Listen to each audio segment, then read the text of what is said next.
धार्मिक कथाओं के अनुसार एक बार बृहस्पति जी ने ब्रह्मा जी से सवाल किया कि चैत्र व आश्विन मास के शुक्ल पक्ष में नवरात्र का व्रत और उत्सव क्यों किया जाता है।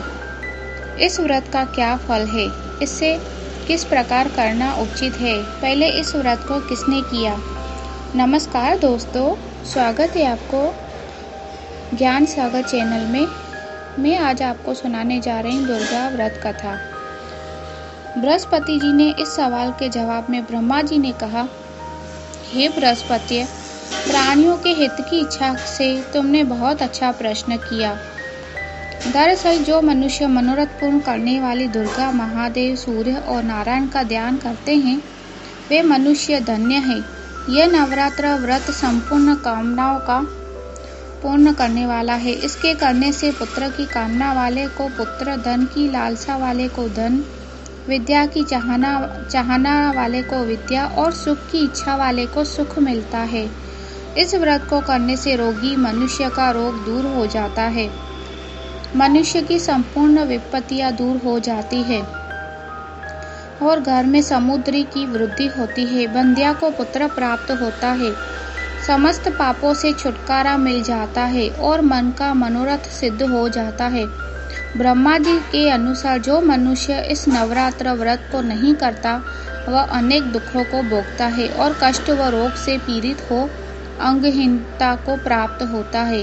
उसके संतान नहीं होती और वह धन धान्य से रहित हो भूख और प्यास से व्याकुल घूमता फिरता है तथा संज्ञाहीन हो जाता है। जो सधवा स्त्री इस व्रत को नहीं करती, वह पति सुख से वंचित हो नाना दुखों को भोगती है।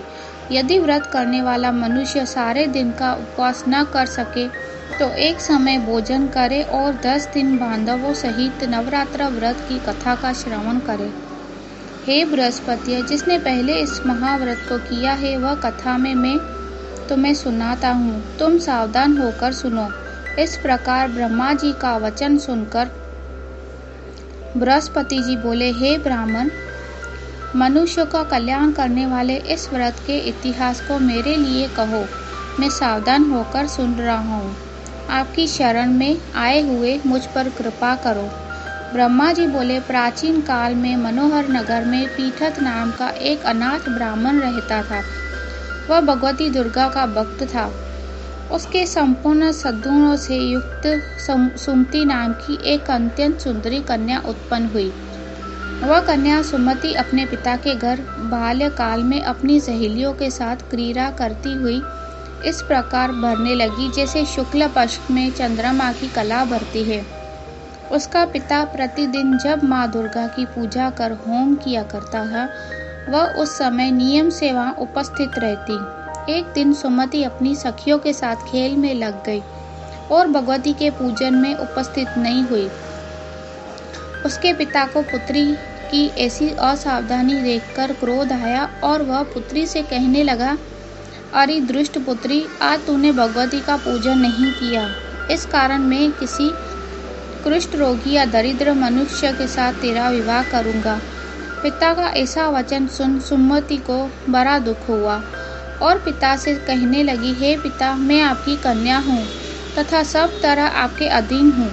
जैसी आपकी इच्छा हो वैसा ही करो। राजा से, कुष्ठी से, दरिद्र से अथवा जिसके साथ चाहो मेरा विवाह कर दो, पर होगा वही जो मेरे भाग्य में लिखा है।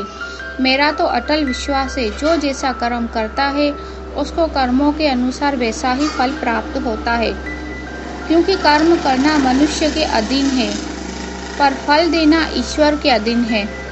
जैसे अग्नि में पड़ने से तृणादि इसको अधिक प्रदीप्त कर देते हैं, इस प्रकार कन्या के निर्भयता से कहे हुए वचन सुन ब्राह्मण ने क्रोधित हो अपनी कन्या का विवाह एक कुष्ठी के साथ कर दिया और अत्यंत क्रोधित हो पुत्री से कहने लगा, हे पुत्री, अपने कर्म का फल भोगो, देखे भाग्य के भरोसे रहकर क्या करती हो।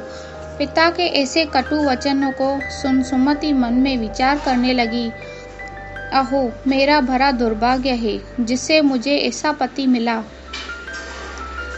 इस तरह अपने दुख का विचार करती हुई वह कन्या अपने पति के साथ वन में चली गई और डरावने कुशा युक्त उस निर्जन वन में उन्होंने वह रात भरे कष्ट से व्यतीत की। उस गरीब बालिका की ऐसी दशा देख देवी भगवती ने पूर्व पुण्य के प्रभाव से प्रकट हो सुमति से कहा, हे दीन ब्राह्मणी, मैं तुझसे प्रसन्न हूँ, तुम जो चाहो सो वरदान मांग सकती हो। भगवती दुर्गा का यह वचन सुन ब्राह्मणी ने कहा, आप कौन हैं? वह सब मुझसे कहो। ब्राह्मणी का ऐसा वचन सुनकर देवी ने कहा, मैं आदि शक्ति भगवती हूँ और मैं ही ब्रह्म विद्या का सरस्वती हूँ। प्रसन्न होने पर मैं प्राणियों का दुख दूर करने उनको सुख प्रदान करती हूँ। हे ब्राह्मणी, मैं तुझ पर तेरे पूर्व जन्म के पुण्यों के प्रभाव से प्रसन्न हूँ। तुम्हारे पूर्व जन्म का वृतांत सुनाती हूँ, सुनो। तू पूर्व जन्म में निषाद की स्त्री थी और अति पतिव्रता थी। एक दिन तेरे पति निषाद ने चोरी की। चोरी करने के कारण तुम दोनों को सिपाहियों ने पकड़ लिया और ले जाकर जेल खाने में कैद कर दिया। उन लोगों ने तुझको और तेरे पति को भोजन भी नहीं दिया। इस प्रकार नवरात्र के दिनों में तुमने न तो कुछ खाया और न जली पिया। इस प्रकार 9 दिन तक नवरात्र का व्रत हो गया। हे ब्रह्माणी, उन दिनों में जो व्रत हुआ, इस व्रत के प्रभाव से प्रसन्न होकर मैं तुझे मनोवांछित वर देती हूँ। तुम्हारी जो इच्छा हो सो मांगो। इस प्रकार दुर्गा के वचन सुन ब्राह्मणी जी बोली, अगर आप मुझ पर प्रसन्न हैं तो हे दुर्गे, मैं आपको प्रणाम करती हूँ। कृपा करके मेरे पति का कोढ़ दूर करो। देवी ने कहा, उन दिनों तुमने जो व्रत किया था, उस व्रत का एक दिन पुण्य पति का कोढ़ दूर करने के लिए अर्पण करो। उस पुण्य के प्रभाव से तेरा पति कोढ़ से मुक्त हो जाएगा। ब्रह्मा जी बोले, इस प्रकार देवी के वचन सुन वह ब्राह्मणी बहुत प्रसन्न हुई और पति को निरोग करने की इच्छा से जब उसने तथास्तु ऐसा वचन कहा, तब उसके पति का शरीर भगवती दुर्गा की कृपा से कुष्ठ रोग से रहित हो गया, कांतिवान हो गया। वह ब्राह्मणी पति की मनोहर देह को देख देवी की स्तुति करने लगी। हे दुर्गे, आप दुर्गति को दूर करने वाली, तीनों लोकों का संताप हरने वाली, समस्त दुखों को दूर करने वाली, रोगी मनुष्य को निरोग करने वाली, प्रसन्न हो, मनोवांछित वर देने वाली और दुष्टों का नाश करने वाली जगत की माता हो। हे अम्बे, मुझ निरपराध अबला को मेरे पिता ने कुष्ठी मनुष्य के साथ विवाह करा घर से निकाल दिया। पिता से तिरस्कृत निर्जन वन में विचर रही हूँ। आपने मेरा इस विपदा से उद्धार किया है। हे देवी, आपको प्रणाम करती हूँ, मेरी रक्षा करें।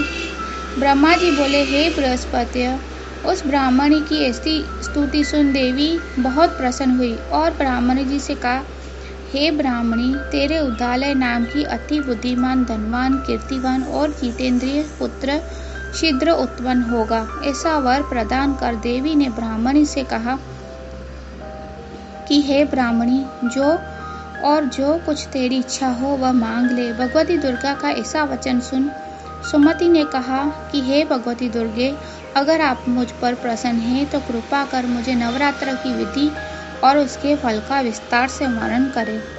इस प्रकार ब्रह्मा जी के वचन सुन दुर्गा ने कहा, हे ब्रह्माणी, मैं तुम्हें संपूर्ण पापों को दूर करने वाले नवरात्र की विधि बतलाती हूँ, जिसको सुनने से मोक्ष की प्राप्ति होती है। आश्विन मास के शुक्ल पक्ष की प्रतिपदा से लेकर 9 दिन तक विधि पूर्वक व्रत करें। यदि दिन भर का व्रत न कर सके तो एक समय भोजन करें। विद्वान ब्राह्मणों से पूछकर घट स्थापन करें और वाटिका बनाकर उसको प्रतिदिन जल से सींचे। महाकाली, महालक्ष्मी और महासरस्वती देवी की मूर्तियां स्थापित कर उनकी नित्य विधि सहित पूजा करे और पुष्पों से विधि पूर्वक अर्घ्य दे। बिजोरा के फल से अर्घ्य देने से रूप की प्राप्ति होती है। जायफल से अर्घ्य देने से कीर्ति, दाग से अर्घ्य देने से कार्य की सिद्धि होती है। आंवले से अर्घ्य देने से सुख की प्राप्ति और केले से अर्घ्य देने से आभूषणों की प्राप्ति होती है। इस प्रकार पुष्पों व फलों से अर्घ्य देने वाले व्रत समाप्त होने पर 9वें दिन यथाविधि हवन करें। खांड, घी, गेहूं, शहद, जौ, तिल, बिल्व, नारियल, दाख और कदम्ब आदि से हवन करें। गेहूं से होम करने से लक्ष्मी की प्राप्ति होती है। खीर व चंपा के पुष्पों से धन की और बेल पत्तों से तेज व सुखों की प्राप्ति होती है। आंवले से कीर्ति की और केले से पुत्र की, कमल से राज सम्मान की और दाखों से संपदा की प्राप्ति होती है। खांड, घी, नारियल, शहद, जौ और तिल तथा फलों से होम करने से मनोवांछित वस्तु की प्राप्ति होती है। व्रत करने वाला मनुष्य इस विधि विधान से होम कर आचार्य को अत्यंत नम्रता के साथ प्रणाम करे और यज्ञ की सिद्धि के लिए उसे दक्षिणा दे। उस प्रकार बताई हुई विधि के अनुसार जो व्यक्ति व्रत करता है उसके सब मनोरथ सिद्ध होते हैं। इसमें तनिक भी संदेह नहीं है। इन 9 दिनों में कुछ दान आदि दिया जाता है, उसका करोड़ों गुना फल मिलता है। इस नवरात्र व्रत करने से अश्वमेघ यज्ञ का फल मिलता है। हे ब्राह्मणी, इस संपूर्ण कामनाओं को पूर्ण करने वाले उत्तम व्रत को तीर्थ, मंदिर अथवा घर में विधि के अनुसार ब्रह्मा जी बोले, हे बृहस्पति, इस प्रकार ब्राह्मणी को व्रत की विधि और फल बताकर देवी अंतर्ध्यान हो गई। जो मनुष्य या स्त्री इस व्रत को भक्ति पूर्वक करता है वह इस लोक में सुख प्राप्त कर देता है, अंत में दुर्लभ मोक्ष को प्राप्त होता है।